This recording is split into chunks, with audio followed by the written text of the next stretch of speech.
It was Friday, August 12th, 1966, and Dr. Martin Luther King was marching through my southwest side Chicago neighborhood, having an open housing march. Now, he was marching down 79th Street. That was 4 blocks from my home on 84th Street, but still, all the lights were out in my house, the windows, the doors were locked, all the draperies were closed. And it was hot, August dog days hot in that tiny little living room. And I tried to peek around the curtain, take a look. My grandmother was like, "Suzanne, don't look, don't look." I said, "Ma, the marchers are 4 blocks away. It is not going to hurt." And she was like, "Susan, the priest said so. The priest said don't go out until the marchers are gone." I kind of rolled my eyes. And seeing that this was having no effect, the priest, she tried the politicians. "You know, Mr. Burke said too. Mr. Burke said no going out."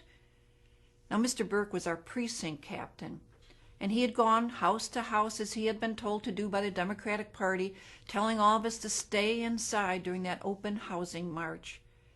And my grandparents had said, of course, they'd keep us kids inside, and they went back up to their sitting room. And I noticed Mr. Burke came in and whispered something to my dad, and my dad started to walk out with him, and I was like, "What's happening?" And my dad came back in and said, "Mr. Burke's rounding up some of the men. There's some new construction over on 79th Street. There's some bricks there. We're going to put a tarp over or move the bricks so nobody throws them at the marchers tomorrow." "That's all we need," my dad said. "People throwing bricks at the marchers tomorrow. But don't say anything to your grandma. Don't scare your grandparents." Well, he didn't say anything about scaring me, and I was scared. That summer, earlier in 1966, there'd been race riots all over the country. I mean, people had been killed in these riots. Those days, I'd go to sleep with racial conflicts from the 10 o'clock news meshing with my dreams, and I'd wake up expecting to see that the sidewalks had buckled. I mean, really, part of me expected the whole city to blow. But with my grandparents, I was total calmness. I said, "Ma, it is hot in here. I'm just going to step out, sit on the front porch, get some fresh air. It's not healthy in here. I'll be right back." "No," she said. And my grandparents were sitting at the dining room table, which was only a few steps away from our little living room, and she started moaning. "Oh, what do the coloreds want? What do they want?" My grandfather knew the answer. He said, "First they want our jobs. Now they want our houses." Well, I had had enough. I started to walk to the door. She called again, "No, the priest, the politicians, they say don't go out." I go, "Ma, I'm just going to sit on the porch." She goes, "What do they want? What do they want?" My grandpa said, "They want everything." I had had enough. I walked out the front door. And as I did, I felt this kind of strange mixture of shame and triumph. Shame because right then I just hated my grandparents. I was so embarrassed by their prejudice. But I also felt this triumph because I'd done it. I mean, Dr. King's people were marching down our streets, and I'd marched out my front door. At 16, it was the best I could do. When I sat down on the porch, I was so surprised to see that the block was empty and was this eerie silence. I mean, usually on a hot summer day, these front porches would be packed with people because we had no air conditioning back then. People would just be sitting there like drooping flags, begging for a breeze. But it's like a neutron bomb had gone off. Only the buildings remained. And I sat there and I could remember the last few Sundays. There had been open housing marches at Marquette Park. I remember seeing the TV camera showing this teenager with a band on his arm said, "Death before dishonor."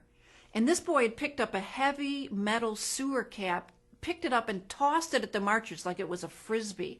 And then his friend picked up a rock and he pitched it into the crowd, and it swerved through the air, and then it sliced right across the forehead of a nun. A nun. And then the camera showed us some of the streets alongside Market Park where the demonstration was happening, and there were some demonstrators, the marchers' cars were set on fire. And then these lagoons that were in Market Park, it showed pictures of groups of white men pressing their bodies up against the marchers' car, just pressing into the steel hulks of those cars, grunting and pushing them right into the lagoons, the tails of the car waving as they sank. And then it cut over to pictures of the marchers themselves. They were walking shoulder to shoulder, crisscross style. Martin Luther King was in the middle of them, and there were all these people around them, like this white people screaming, like making this thin crevice of hate they just had to march through.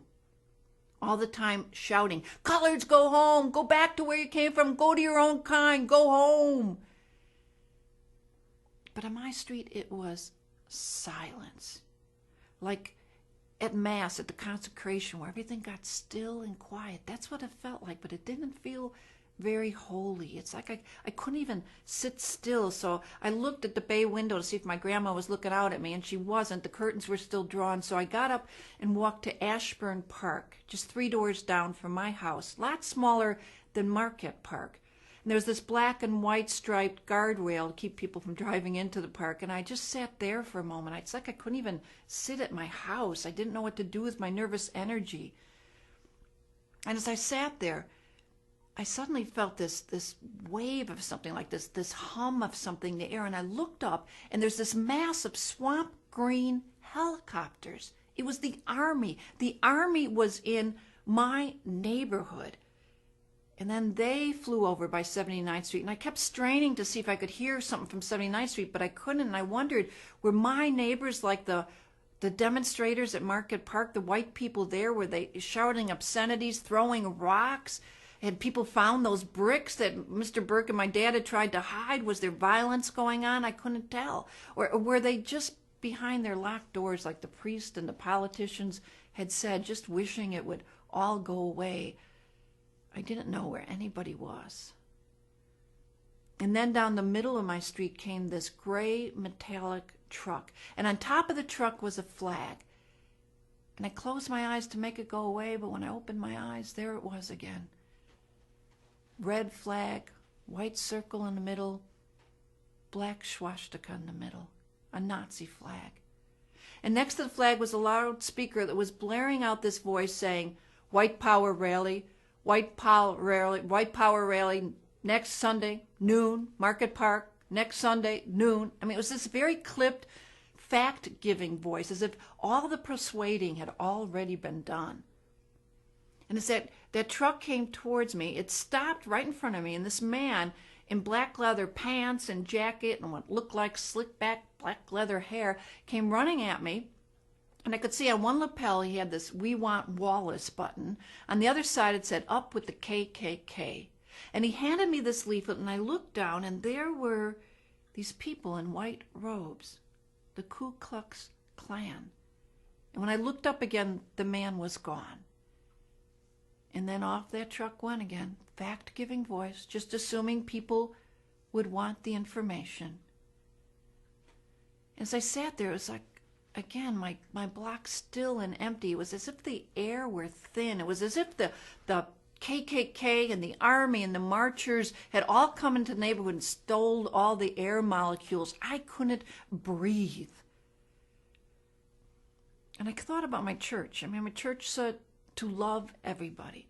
I thought about the Dr. King poster I had up on my bedroom wall. I thought about my friends of color that I had just met that year in this youth group that met in downtown Chicago. I thought about how much I would love them to live by me. And I said to myself, so I would know myself, I want black people to live wherever they want to. I want everybody to be free. But deep inside, I felt of two minds, because I'd never seen one example of where black people moving in didn't mean white people moving out. If open housing worked, I mean, black people could live in my neighborhood, but I knew that all the people in my neighborhood would be gone. It wouldn't be my neighborhood anymore. And I sat there and I looked at the Nazi truck. Now it was on the other side of the park, and I saw it weaving up and down my neighborhood. And I thought, as I sat on that black and white guardrail, that I felt absolutely torn in two. It was like the city's dividing line, that white neighborhood to black line, color line we crossed every month or so in Chicago. Now it felt like it was in my body, cutting my body in two. That's what I felt, torn in two.